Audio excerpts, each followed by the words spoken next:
Assalamualaikum warahmatullahi wabarakatuh. Berjumpa lagi dengan saya Nusdianto Triakoso dalam tutorial web e-learning. Bapak Ibu yang saya hormati, kali ini saya akan berbagi tutorial tentang analisis butir soal. Salah satu hal yang penting dalam evaluasi proses pembelajaran juga kita perlu lakukan pada soal-soal yang kita buat, yang kita siapkan untuk mengevaluasi proses pembelajaran mahasiswa. Nah, bagian dari itu adalah melakukan evaluasi pada soalnya itu sendiri, atau yang kita kenal sebagai analisis butir soal. Apakah soal-soalnya memang sudah bagus, sudah bisa mengevaluasi proses mereka belajar, sudah bisa membedakan apakah mereka belajar atau tidak belajar dari soal-soal yang sudah kita siapkan. Nah, bagaimana caranya kita melihat itu? Saya akan tunjukkan bagaimana caranya untuk melihat butir-butir soal yang sudah dianalisa oleh web e-learning kita dan bagaimana cara membacanya. Namun sebelumnya, mohon untuk diklik subscribe dan like-nya agar panjenengan tidak ketinggalan informasi-informasi terkini tentang berbagai macam hal tutorial terkait dengan web e-learning. Nah, Bapak Ibu yang saya hormati,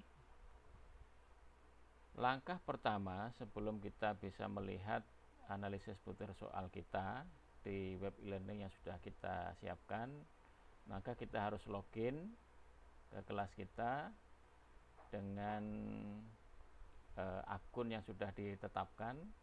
Kemudian kita pilih kelas yang kita ingin evaluasi, khususnya adalah bank soal kita tadi itu. Kemudian kita menuju ke soal-soal yang sudah kita siapkan. Bagaimanakah kualitas soal yang sudah kita gunakan tadi itu untuk kita evaluasi kualitasnya dengan melihat analisis di masing-masing butir soalnya. Nah, setelah kita login dan menuju pada halaman kelas yang kita tuju, tampilannya kurang lebih seperti ini. Saya akan menuju ke bagian soal yang pernah saya ujikan. Misalkan kita lihat UTS, ujian tengah semester kita. Saya akan melihat hasil-hasil mahasiswa dalam mengerjakan itu dan bagaimana kualitas materi ujian saya atau soal-soal saya. Kita melihat di UTS yang sudah kita lakukan. Jadi di minggu ke-7 ya kita lakukan ujian tengah semester, kita bisa melihat hasil dari UTS yang kita lakukan tempo hari. Kita bisa klik di bagian itu ya, kemudian akan tampil gambaran seperti ini. Kita bisa lihat sudah dikerjakan oleh 48 orang ya di situ, karena memang mengerjakannya hanya sekali saja.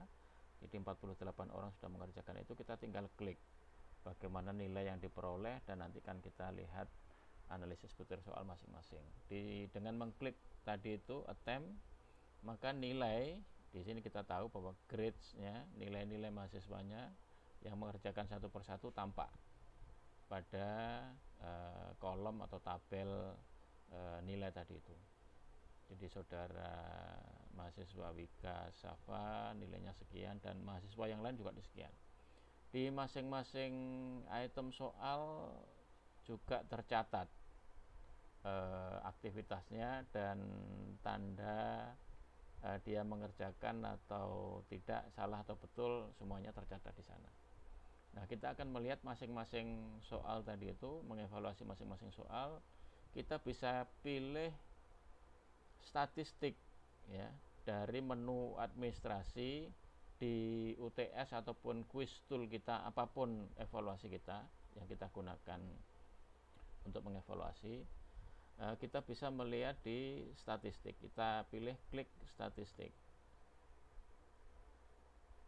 Ya, kemudian akan muncul satu halaman baru dari data-data yang kita punya nantinya di informasi quiz atau UTS tadi itu. Jadi course name-nya ada di situ, kemudian open quiz-nya tanggal sekian, tutupnya tanggal sekian, dibuka selama 1 jam 15 menit. Berapa banyak yang mengerjakan? 48 orang. Jadi ini data-data umum, data-data general tentang kegiatan evaluasi kita. Jadi yang melakukan rata-rata yang melakukan menjawab pertama kali ya sebanyak 72, sekian persen. Mungkin ada beberapa yang menjawab berulang atau direvisi atau diperbaiki jawabannya, ya. Karena waktunya masih cukup, dia mungkin evaluasi kembali, kemudian dibaca ulang dan kemudian memutuskan jawaban yang lain, barangkali begitu. Kemudian ini rata-rata yang lain dan nilai-nilai atau informasi yang lain pun tampak di keterangan atau penjelasan umum ini. Jadi standar deviasinya sekitar 4,9% dari keseluruhan jawaban yang dilakukan oleh mahasiswa tadi itu. Kemudian ini distribution of skewness atau kelandian kurva ininya, kurva sebaran skornya, nilainya, ya.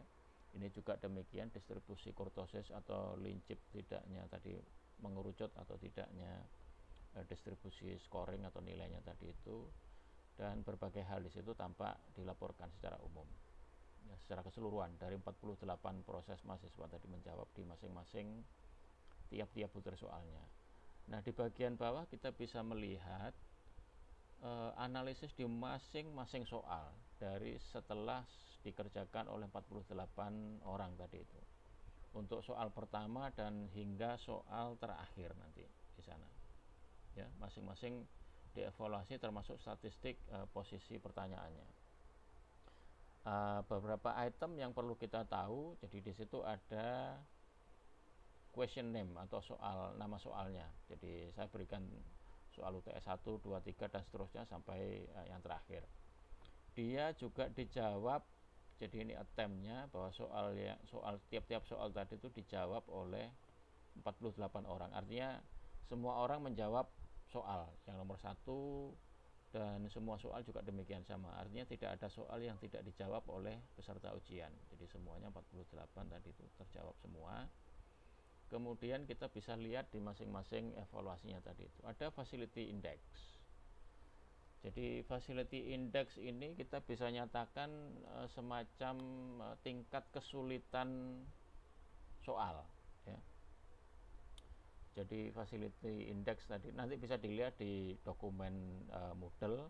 Jadi kita coba melihat ke quiz report statistik, kita bisa cek di situ sebetulnya catatan-catatan ini apa maknanya dari masing-masing tadi itu kita bisa lihat, ya. Jadi seperti tes statistik ini, kemudian average grade-nya, bentuk skewness-nya, jadi sebaran dari bentuk kurvanya tadi itu, kurtosisnya mengerucut atau tidak dan seterusnya nanti di situ. Jadi untuk facility index ini semacam tingkat kesulitan soalnya, ya. Jadi makin rendah facility indexnya makin dia sulit, makin tinggi facility indexnya makin mudah soal tadi itu dikerjakan. Jadi ini sudah melalui berbagai macam rumus yang susun dikerjakan oleh tim di Moodle tadi itu, sehingga kita bisa melihat.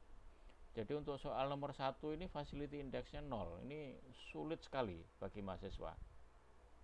Yang kedua sebaliknya hampir 100%, 97,92. Jadi cenderung sangat mudah gitu, ya. Ada beberapa soal yang memang di antara itu 27%, ada yang 27%, 25% dan seterusnya. Jadi ini menggambarkan tingkat kesulitan dan kemudahan soalnya. Nanti bisa dicek di masing-masing tadi. Kemudian ada standar deviasi, kemudian ada random guess score. Jadi random ini pengacakan dari soalnya tadi itu rata-rata ada di 20%. Kemudian ini bobot, kira-kira bobot beban, bobot atau kualitas masing-masing soalnya tadi itu, ya. Tidak ada pembobotan di tempat saya, jadi semuanya rata sekitar 1,61% dari masing-masing nilai di masing-masing itu, dari nilai keseluruhannya. Kemudian effective weight tadi itu kemudian baru muncul, ini menggambarkan nilai-nilai yang muncul dari evaluasi yang kita lakukan. Nanti kita bisa melihat di sini effective weight tadi itu adalah estimasi dari kualitas pertanyaannya tadi itu, ya. Kemudian yang penting di antara itu adalah discrimination index. Jadi apakah soal itu bisa membedakan antara yang belajar dan tidak belajar tadi itu yang pentingnya. Dengan pertanyaan itu kita ingin tahu apakah posisi soal tadi itu, dengan membaca soal tadi itu kita bisa membedakan yang belajar dan yang tidak belajar. Harusnya soal ini bisa membedakan yang belajar dan yang tidak belajar. Artinya tidak membuat kemudian berpotensi dijawab sembarangan gitu istilahnya, ya. Sehingga nilai itu harus bagus artinya. Jadi makin tinggi indeks discrimination indexnya, maka kualitas soal nanti akan semakin bagus. Kita bisa lihat di situ. Jadi untuk soal yang kedua ini cukup jelek, bahkan nilainya minus, ya. Nah, ini yang nomor 3 cukup bagus, ya. Jadi soal ketiga saya discrimination indexnya cukup bagus. Banyak yang kemudian masih minus dan cukup rendah, ya, walaupun ini masih bisa membedakan tadi itu antara yang belajar dan tidak belajar dengan jawaban yang diberikan tadi itu. Dan ini tergambarkan kemudian hasilnya dari question name tadi itu akan muncul marking atau penanda merah tadi itu, ya. Artinya yang ditandai merah ini kualitas soalnya masih tidak terlalu bagus, terutama nanti dilihat dari discrimination indexnya tadi itu, sehingga kita bisa melihat soal-soal mana di tempat saya yang kualitas soalnya tidak bagus, seperti soal nomor 2. Karena ini juga cukup mudah begitu, ya, dan dia bisa dijawab oleh siapa saja yang tidak belajar, artinya tidak harus belajar dia bisa menjawab begitu. Soal nomor keempat juga demikian, yang bertanda-tanda ada tandanya merah ini menandakan bahwa kualitas soalnya masih tidak terlalu bagus, ya. Jadi kita bisa lacak, nanti kita bisa ubah, bisa kita revisi. Mungkin pilihan-pilihan jawabannya mungkin terlalu mudah ditebak begitu, walaupun oleh mereka yang tidak belajar, sehingga kemudian jawabannya sebagian banyak yang betul dengan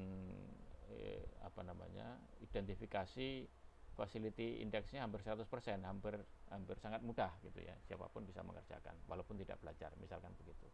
Padahal kita inginkan bahwa ini adalah evaluasi kita, mahasiswa harus belajar untuk memahami tadi itu, dan kita akan tahu dia belajar atau tidak dari soal-soal yang kita berikan. Nah, kemudian di akhir dari itu pun ada gambaran statistik dari dua hal yang penting tadi itu, dari facility index, kesulitan atau kemudahan dari soalnya, dan discrimination efisiensinya tadi itu. Apakah soal ini memang cukup bisa membedakan antara yang belajar yang tidak belajar untuk bisa mengerjakan soal tadi itu, bisa dilihat dari masing-masing soal 1 sampai 52, ya, soalnya tadi itu. Nah, ini bisa dilihat sebarannya dengan melihat grafik gambar seperti ini. Jadi sangat mudah mengevaluasi soal-soal, kualitas soal-soal kita dengan melihat tampilan diagram batang ini, dan ya masing-masing nama soal yang sudah ditandai bahwa kualitasnya masih tidak terlalu bagus, sehingga kita bisa revisi soal tersebut untuk kita tingkatkan kualitasnya agar facility indexnya tidak terlalu mudah itu. Jadi memang ada beberapa yang kita bisa sebaran, nanti akan bisa melihat sebaran soalnya dari sekian banyak tadi itu, berapa yang sangat mudah, berapa yang sangat sulit, berapa yang cukup mudah, berapa yang cukup sulit, dan berapa yang memang rata-rata tidak terlalu sulit dan tidak terlalu mudah. Jadi kita bisa lihat sebarannya, dan kemudian Kemudian terkait dengan discrimination index dan discriminative efficiency tadi itu untuk membedakan antara yang belajar dan tidak belajar, sehingga mereka harus belajar untuk bisa mengerjakan itu dengan jawaban yang benar. Ya, tujuan kita itu. Dengan begitu maka kita bisa mengukur kualitas belajar mereka dengan baik melalui soal-soal yang sudah kita buat dari evaluasi soal-soal yang sudah kita sajikan pada evaluasi mahasiswa. Jadi kira-kira demikian Bapak Ibu yang saya sampaikan terkait dengan analisis butir soal. Jadi secara otomatis web e-learning sudah menyediakan fasilitas untuk mengevaluasi soal-soal kita, dan itu bisa kita lihat langsung setelah soal tadi itu dikerjakan. Demikian tutorial analisis butir soal pada kelas kita, pada web e-learning dengan mudah kita lakukan, dan dengan demikian maka kita bisa segera tindak lanjuti dengan memperbaiki soal-soal yang kualitasnya masih kurang terlalu bagus dengan indikator-indikator yang sudah disampaikan oleh aplikasi web e-learning kita. Terima kasih, kita bertemu lagi pada tutorial-tutorial berikutnya bersama saya Nusdianto Triakoso. Assalamualaikum warahmatullahi wabarakatuh.